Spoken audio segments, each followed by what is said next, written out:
ISKCON নেতা চিন্ময় কৃষ্ণ দাস ওরফে চিন্ময় প্রভুকে গ্রেফতারের বিবৃতি দিয়েছিল নয়াদিল্লি। তার বিপরীতে এবার পাল্টা বিবৃতি দিয়েছে ঢাকা। গেল কয়েকদিন ধরে বাংলাদেশের সনাতনী জাগরণ জোটের বিভিন্ন কর্মসূচি শান্তিপূর্ণভাবে চলছে দেশের বিভিন্ন স্থানে, আর সে সমাবেশ কর্মসূচির নেতৃত্ব দিয়ে আসছেন চিন্ময় প্রভু। এরপরই হঠাৎ করে ঢাকা বিমানবন্দর থেকে আকস্মিক গ্রেফতার করা হয় হিন্দু সম্প্রদায়ের সংগঠন ইসকনের এই নেতাকে। এরপর থেকেই বাংলাদেশের এই ঘটনা নিয়ে বিবৃতি দিয়েছে ভারতের পররাষ্ট্র দপ্তরের কর্তারা। চিন্ময় প্রভু গ্রেফতার এবং তাকে জেলে পাঠানোকে ঘিরে ঢাকাকে অনুরোধ করা হয়েছে অতি শীঘ্রই যেন মুক্তি দেওয়া হয় ধর্মীয় এই নেতাকে। কিন্তু দিল্লির বিপরীতে কি বলছে ঢাকা, আর আন্তর্জাতিক মিডিয়াতেই বা কি চলছে সামগ্রিক ঘটনা নিয়ে? দেশের রাজনীতিতে যে হাওয়া বদল ঘটেছে সেখানে নতুন এক ক্ষেত্র তৈরি করেছে ইসকন নেতা চিন্ময় কৃষ্ণ দাস ব্রহ্মচারীর গ্রেফতার। আর এই গ্রেফতারের পর যখন আদালতে তোলা হয় তাকে, এরপর আদালতের রায়ে কারাগারে পাঠানোর নির্দেশ দেওয়া হয়। আর এই ঘটনায় অর্থাৎ বাংলাদেশ সম্মিলিত সনাতনী জাগরণ জোটের মুখপাত্র ও চট্টগ্রামের হাটহাজারীর পুণ্ডরিক ধামের অধ্যক্ষ চিন্ময় কৃষ্ণ দাস ব্রহ্মচারীকে গ্রেফতারের প্রতিক্রিয়ায় নিজেদের হতাশা এবং প্রতিক্রিয়া জানিয়েছে ভারত। এমনকি গত 26শে নভেম্বর পাল্টা জবাব দিয়েছে বাংলাদেশও। গত 26শে নভেম্বর ঢাকার পররাষ্ট্র মন্ত্রণালয়ের দেয়া এক বিবৃতিতে বলা হয়েছে, অত্যন্ত হতাশার সঙ্গে বাংলাদেশ সরকার উল্লেখ করেছে যে শ্রী চিন্ময় কৃষ্ণ দাসকে নির্দিষ্ট অভিযোগে গ্রেফতার করার পর থেকে তার গ্রেফতারকে কিছু মহল ভুলভাবে ব্যাখ্যা করছে। বাংলাদেশ সরকার বলতে চায়, এই ধরনের ভিত্তিহীন বিবৃতি শুধু সত্যকে বিকৃত করে না, বরং দুই প্রতিবেশী দেশের মধ্যে বন্ধুত্ব ও বোঝাপড়ার চেতনার পরিপন্থী। এর আগে চিন্ময় কৃষ্ণ দাসের গ্রেফতারে উদ্বেগ প্রকাশ করে ভারতের পররাষ্ট্র মন্ত্রণালয়ের বিবৃতিতে বলা হয়, বাংলাদেশ সম্মিলিত সনাতন জাগরণ জোটের মুখপাত্র শ্রী চিন্ময় কৃষ্ণ দাসকে গ্রেফতার ও জামিন নাকচ করার বিষয়টি আমরা গভীরভাবে উদ্বেগের সঙ্গে দেখছি। বাংলাদেশের হিন্দু ও অন্যান্য সংখ্যালঘুদের ওপর একাধিক হামলার পরে এ ঘটনা ঘটল। ভারতের পররাষ্ট্র দফতরের দেয়া এক বিবৃতিতে আরও উল্লেখ করা হয়, এই ঘটনার অপরাধীরা ধরা ছোঁয়ার বাইরে থাকলেও একজন ধর্মীয় নেতার বিরুদ্ধে অভিযোগ চাপানো হয়েছে, যিনি শান্তিপূর্ণ সমাবেশের মাধ্যমে ন্যায্য দাবিগুলো উপস্থাপন করছিলেন।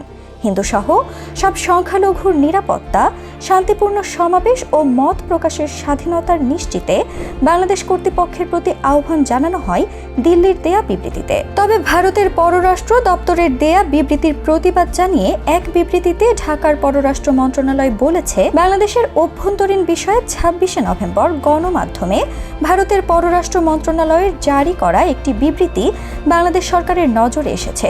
ঢাকা বলছে, অত্যন্ত হতাশা এবং গভীর দুঃখের সঙ্গে বাংলাদেশ সরকার উল্লেখ করছে যে শ্রী চিন্ময় কৃষ্ণ দাসকে নির্দিষ্ট অভিযোগে গ্রেফতার করার পর থেকে তার গ্রেফতারকে কিছু মহল ভুলভাবে ব্যাখ্যা করছে। বাংলাদেশ সরকার বলতে চায়, এই ধরনের ভিত্তিহীন বিবৃতি শুধু সত্যকে বিকৃত করে না, বরং দুই প্রতিবেশী দেশের মধ্যে বন্ধুত্ব ও বোঝাপড়ার চেতনার পরিপন্থী।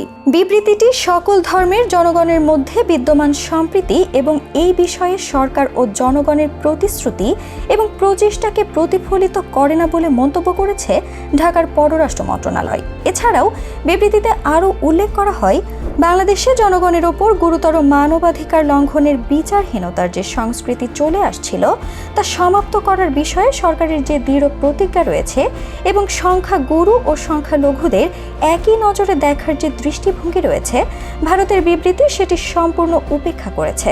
পাশাপাশি বাংলাদেশ দৃঢ়ভাবে নিশ্চিত করে যে প্রত্যেক বাংলাদেশির তার ধর্মীয় পরিচয় নির্বিশেষে নিজ নিজ ধর্মীয় আচার অনুষ্ঠান প্রতিষ্ঠা, বজায় রাখা বা পালন করার বা বাধা ছাড়াই মতামত প্রকাশ করার অধিকার রয়েছে। সকল নাগরিকের, বিশেষ করে ধর্মীয় সংখ্যালঘুদের নিরাপত্তা নিশ্চিত করা বাংলাদেশ সরকারের একটি দায়িত্ব। গত মাসে বাংলাদেশে শান্তিপূর্ণভাবে দুর্গাপূজা পালনের মাধ্যমে এটি আবারও প্রমাণিত হয়েছে।